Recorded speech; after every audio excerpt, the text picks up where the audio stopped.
Joining me now is House Speaker Emerita Nancy Pelosi. It's great to see you, Speaker Pelosi, 2 days before the election. And there's so much I want to talk to you about: health care, abortion rights, everything at stake here. I do want to start with those comments because, I mean, your family knows better than just about any family in America the very real consequences of Trump's violent rhetoric. And I just want to get your reaction to what he just said at this rally, what we just played for the audience.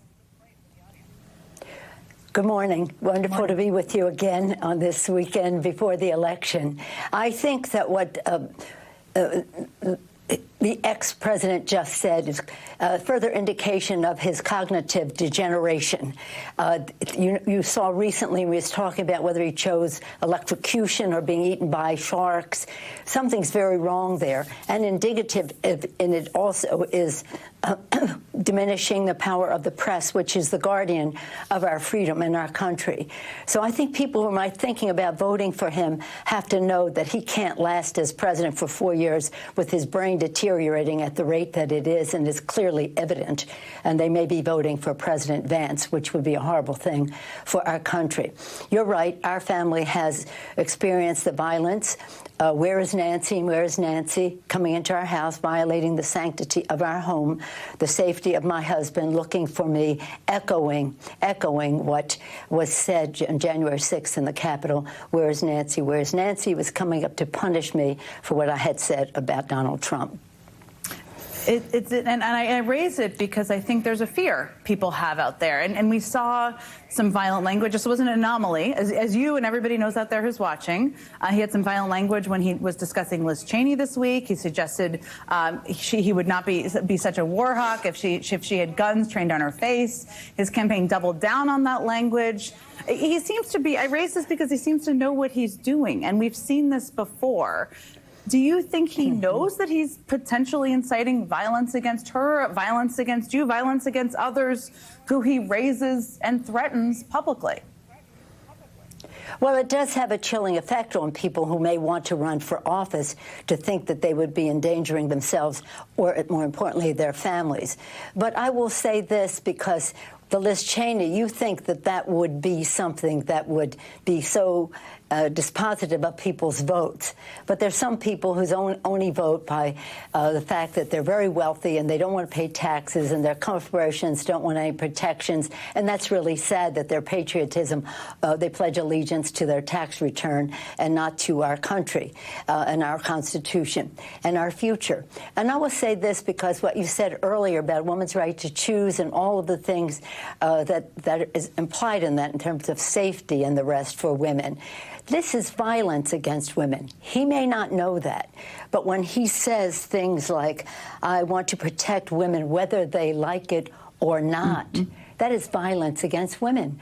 Would you want your son to say that to anyone? Would you want your daughter to be told that? Would you want your husband to say that to you? Whether you like it or not, violence against women. Violence against women's safety by taking away women, disrespecting women in a life-threatening way in terms of their reproductive health. So women have a lot to lose in this election, but they, more importantly, have a lot to gain by the election of Kamala Harris. And let's talk about her instead of him when we talk about women. Let's talk about her. And what's so exciting, women in politics, I haven't been a woman in politics as long or as high as you have been, but it is exciting as a woman in politics to see women outvoting men in early voting. Harris is up 20 points among women in Iowa, according to a no poll. This all seems to be getting under Trump's skin. We don't have to talk about him. But what I'm curious for you, you have such a gut for politics. Do you think there are women out there who are not being captured in the polls, who may be voting for Trump? Maybe they're not telling their husband. Maybe they're not telling their Trump family.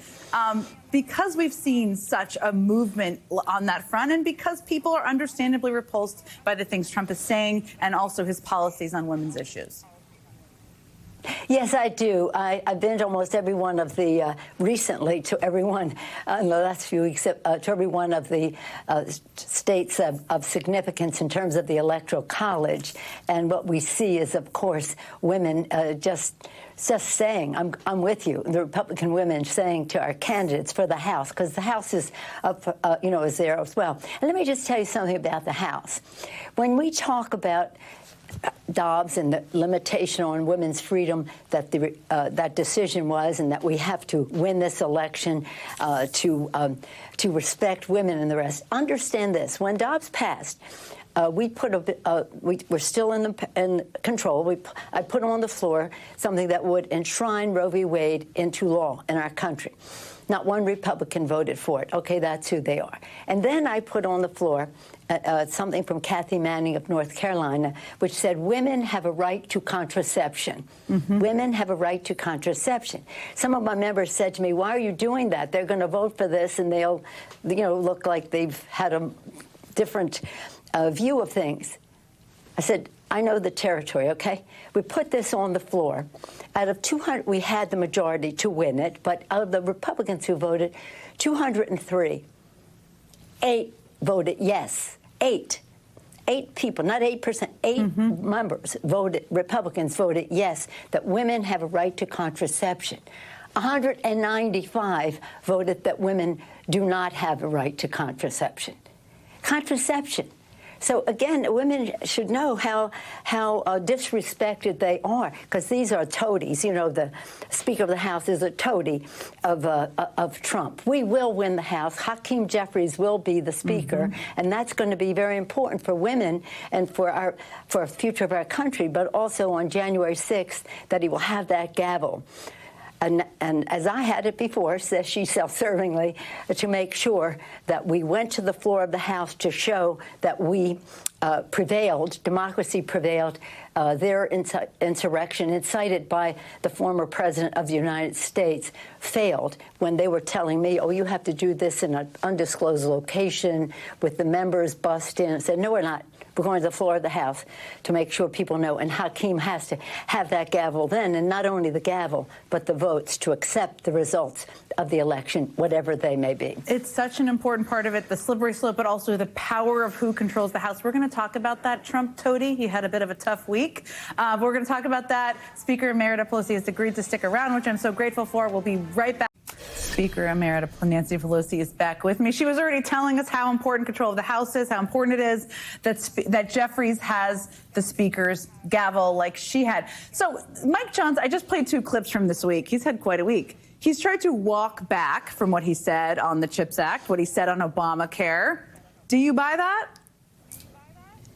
No, I don't, because his, shall we say, puppeteer, that would be the ex-president, has said that Obamacare sucks. I mean, forgive my language, but this is somebody who wants to be president. We'll forgive you. Obamacare sucks, quoting him, and it doesn't suck. It cures. And again, because we had strong let me just go back, because I saw reference to the previous election.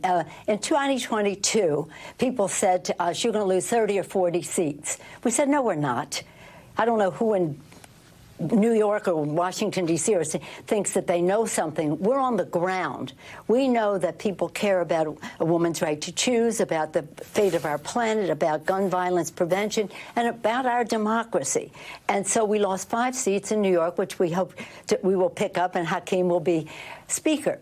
But people said at the time, you're putting too much emphasis on a woman's right to choose. I said, you know what? We know what we're doing. We're on the ground. We're listening to people. You may be predicting, we're listening. Mm-hmm. So again, when they talk about Affordable Care and all that, has outside mobilization supporting it. And again, not one Republican voted for it.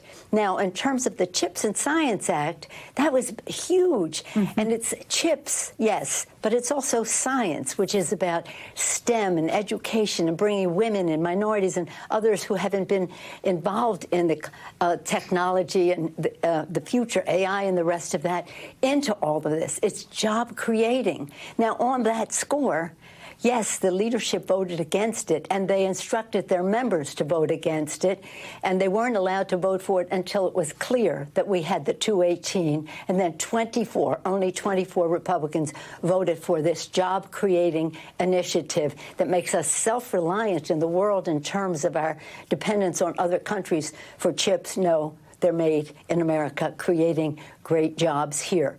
So again, when he talks about Affordable Care Act and the CHIPS mm-hmm. Act and the rest of that as being on the table, he's just echoing the puppeteer who doesn't hesitate to shine a light on the strings as he puppeteers the Republicans in Congress. But we're going to win the House, so let's not spend too much time on what they might do. They had 20, 30, 40, 50, 60 times they had initiatives to abolish the Affordable Care Act. Repeal and replace. They never came up with a replace. They just tried to repeal. They lost, and they're going to lose again. And people love their health care now, so love a lot of the Obamacare. So this is the thing over the course of years. Let me ask you before I let you go, I know you have a busy couple of days. It's become quite clear that if Kamala Harris wins on Tuesday, Donald Trump and his allies are absolutely going to challenge the results. They've essentially said that. They're already trying to pour doubt into it. In fact, there's a big piece in the New York Times this weekend about his plans to basically follow his 2020 playbook. How concerned are you about what will happen? And do you feel that the party and the entities are more prepared this time than they were 4 years ago? Well, we were very prepared last time to counter his attempts to overturn the election. And, you know, we won just about every court case and every challenge in the states. What we weren't prepared for was an incitement of an insurrection by the sitting president of the United States, a violent attack on the Capitol, on the Congress, on the Constitution of the United States. People know what he might be capable of, but he's not president anymore. So we will get, now it's been declared, January 6th has been declared a special national security event, so the security will be there. He turned down our bipartisan request over and over again all day for the National Guard to come. It wasn't until the evening after over 100 law enforcement people were hurt, and then some died of their injuries, and now he says he was sending it because he lies. I mean, he doesn't have, they have endless money in this campaign, not one commitment to truth. Nothing. So we have to deal with that. But we'll be ready. And again, how shameful of them. Have they no shame to be in violation of the Constitution of the United States? Now, this time we had the benefit of many court decisions that already dismissed some of the things he said before. Some of the judges have changed, and so there may be some change in that. But again, and Eric Holder, I give him a lot of credit because our former Attorney General has been so much in the forefront of all of this. But Hakeem Jeffries he's ready to win. He's ready to become Speaker of the House. And by the way, I'm a former chair of the California Democratic Party.